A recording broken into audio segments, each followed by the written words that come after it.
70 और 80 का दशक, ये वो दौर था जब हीरोइनें रोमांटिक और इमोशनल किरदार कर रही थी और फिल्मों में खलनायिका का चलन था।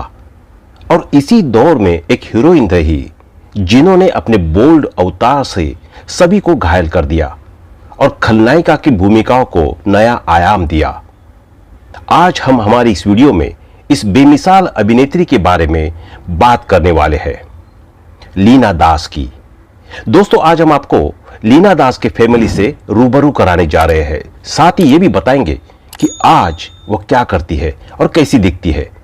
तो दोस्तों, बने रहिए वीडियो के अंत तक। ये हीरोइन थी लीना दास, जो 80 के दशक की जानी मानी खलनायिका और कैबरे डांसर रही। फिल्मों में उन्हें अपनी एक्टिंग का जौहर दिखाने का ज्यादा मौका तो नहीं मिला, लेकिन चंद मिनटों के रोल में वो गहरी छाप छोड़ जाती थी। शुरुआत में कुछ फिल्मों के बाद उन्हें फिल्मों में डांसर के किरदार ही मिलने लगे और उन्होंने उनको भी बखूबी निभाया। उनके इस डांस के सभी लोग कायल थे।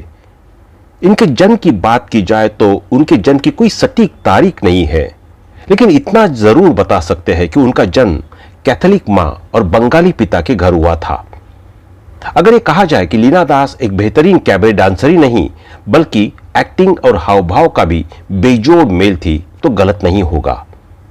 लेकिन एक वक्त पर तब भूचाल आ गया जब लीना ने एक फिल्म में एक सीन के लिए बिकनी पहनी। हालांकि वो पहली हीरोइन नहीं थी जिसने इस तरह का बोल्ड कदम उठाया हो। उनसे पहले शर्मिला टैगोर 60 के दशक में बिकनी पहन चुकी थी, लेकिन वो दौर शायद बोल्ड सीन और बिकनी को लेकर ज्यादा खुले विचारों वाला नहीं था। लीना दास को हम किसी से कम नहीं 1977, सिंहासन 1986 और आवाज 1984 के लिए जाना जाता है। लीना की हमेशा इस बात के लिए आलोचना की जाती थी कि वो फिल्मों में केवल डांस करती है और कभी कोई एक्टिंग सीन नहीं करती। लीना ने बताया कि वो 14 साल की उम्र से ही विदेशों में स्टेज शो कर रही थी। क्योंकि विदेशों में ज्यादातर लोग अंग्रेजी बोलते हैं, इसलिए उनकी हिंदी कमजोर थी। लीना दास जी ने कुछ फिल्मों में लीना डिसूजा नाम का भी इस्तेमाल किया था। हालांकि माना जाता है कि इन्हें बड़ी सफलता कहानी किस्मत की 1973 से मिली। वो अपनी मोहक नृत्य कला के लिए जानी जाती थी।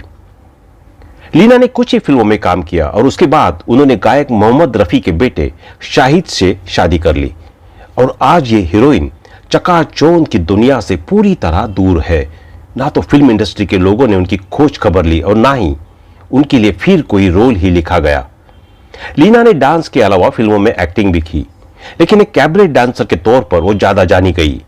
लीना ने ज्यादातर फिल्मों में खलनायिका का रोल अदा किया और उन्हें उसमें बेहद पसंद भी किया गया। नामो निशान, जख्मी शेर, मेरा नाम है शबनम, ये उनकी कुछ ऐसी फिल्में रही जिनमें उन्हें बेहद पसंद किया गया।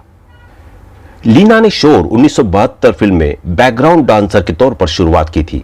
लीना की फिल्म कहानी किस्मत की 1973 बहुत सफल रही थी। लीना की आखिरी फिल्म अप्रधनी 1992 थी। लीना ने गायक शाहिद रफी, मोहम्मद रफी के बेटे के साथ काम किया था। लीना को अक्सर इस बात के लिए आलोचना का सामना करना पड़ा कि वो फिल्मों में सिर्फ डांस करती है और कोई एक्टिंग सीन नहीं करती। लीना दास के बारे में यह भी कहा जाता है कि वो लीना दास गायक शहीद रफी, मोहम्मद रफी के बेटे के साथ जुड़े थे। लीना की हमेशा इस बात के लिए आलोचना की जाती है कि वो फिल्मों में केवल डांस करती है और कभी कोई एक्टिंग सीन नहीं करती। लीना ने बताया कि वो 14 साल की उम्र से ही विदेशों में स्टेज शो कर रही थी। हालांकि कहा जाए कि उनकी फिल्मों से दूरी बनाने की अगर कोई वजह थी तो इनका शादी करके अमेरिका बस जाना। दरअसल इन्होंने शाही मोहम्मद रफी साहब के बेटे गायक शाहिद रफी से की थी और शादी के बाद यह पूरी तरह से गुमनाम हो गई। तो दोस्तों, अभी के लिए बस इतना ही। मिलते हैं अगली वीडियो में। तब तक आप अपना ध्यान रखिए। धन्यवाद।